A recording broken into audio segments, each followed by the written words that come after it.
Assalamualaikum warahmatullahi wabarakatuh. Saya Gusmo alias Gus Muhammad. Saya sekarang sedang berada di komplek makam Sunan Gunung Jati dan Syekh Datuk Kafi. Syekh Datuk Kafi adalah guru dari Sunan Gunung Jati.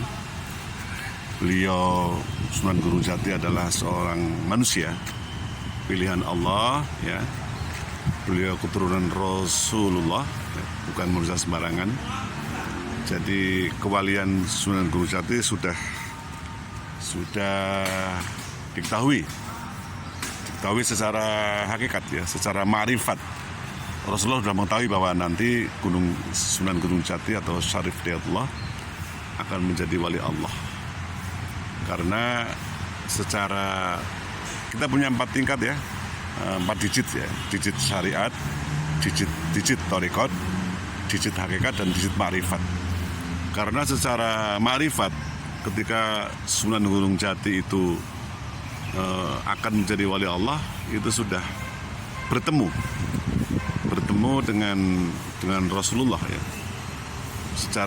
Baik secara zahir, secara fisik bertemu Rasulullah, dan Rasulullah banyak memberikan nasihat, jangan khusus tingkat kewalian, makom kewalian kepada Sunan Gunung Jati. Sunan Gunung Jati itu salah satu kisahnya, salah satu karomah beliau adalah manakala beliau gelisah, ya, malam hari beliau sholat malam, sholat tahajud dalam rumah gelisah, ya, terus beliau pindah ke Serambi masih gelisah. Terus beliau ke padepokannya, ke musola padepokannya juga masih gelisah. Akhirnya ilham, beliau sholat di sebuah perahu, ya, perahu kecil, ya, jukung bahasa Jawanya. Beliau sholat di situ sekian rakaat.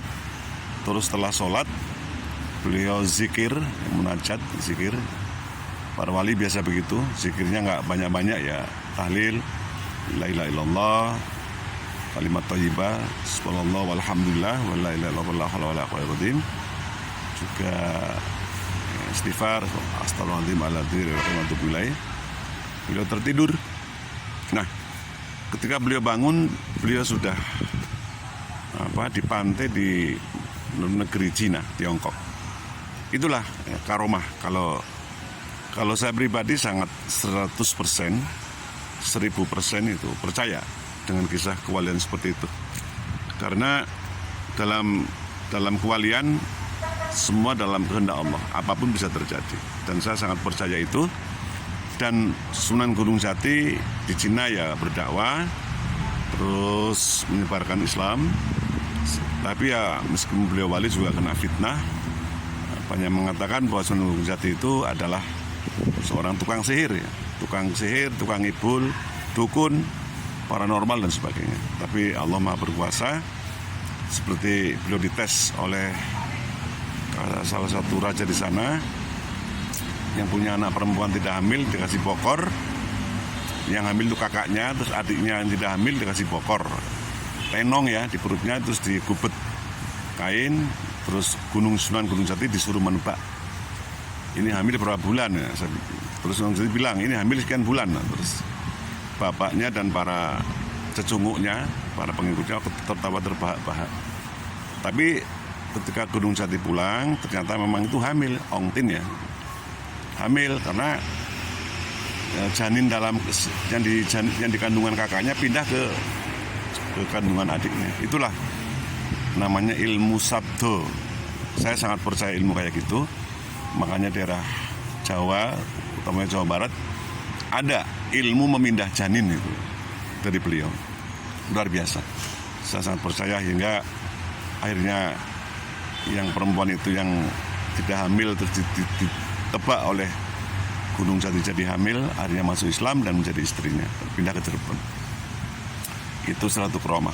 Dan Sunan Gunung Jati ini adalah tetap beliau seorang herbalis, beliau seorang terapis, ya, terapis alternatif, termasuk ilmu bedah gaib, yang bedah perut dan sebagainya pakai kuku juga ilmu beliau, dari beliau.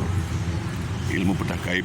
Tapi sekarang banyak disalahgunakan karena banyak trik, banyak kepalsuan ya. Jadi pengelabuan. Kalau ilmu dari beliau asli ya. Saya juga belajar ilmu itu kalimat tahlilnya ratusan ribu kali, dan nanti kalau udah sampai ke tahap tertentu biasanya dari jari keluar sinar. Nah, sinar itulah yang membedah sebenarnya. Begitu para pemirsa, pendengar yang dimuliakan Allah. Saya masih lama di sini. Saya juga ya sangat cinta beliau. Saya sangat mencintai para wali Allah. Dan saya juga mendoakan, dan para pendengar atau sahabat-sahabat saya, saudara-saudara saya data dan saya doakan semua. Ingat bahwa doa mukhul ibadah. Doa adalah penuhnya ibadah. Kita harus percaya doa. Harus percaya doa. Hanya orang munafik, hanya orang kufur, hanya orang komunis yang tidak percaya doa. Demikian para pendengar pemirsa semuanya, saya Gus Muhammad alias Gusmo, pendiri dan pengasuh Padepokan Bakti Nusantara, pengasuh Majelis Cinta Allah dan Nabi Muhammad atau Mas Tanim, mengucapkan selamat berkah. Semoga kita mari berkah semua. Kita doa berdoa. Salam berkah semuanya, salam rahayu semuanya. Wallahu muwaffiq ila aqwamit thoriq, wabillahi taufiq wal hidayah. Wassalamualaikum warahmatullahi wabarakatuh.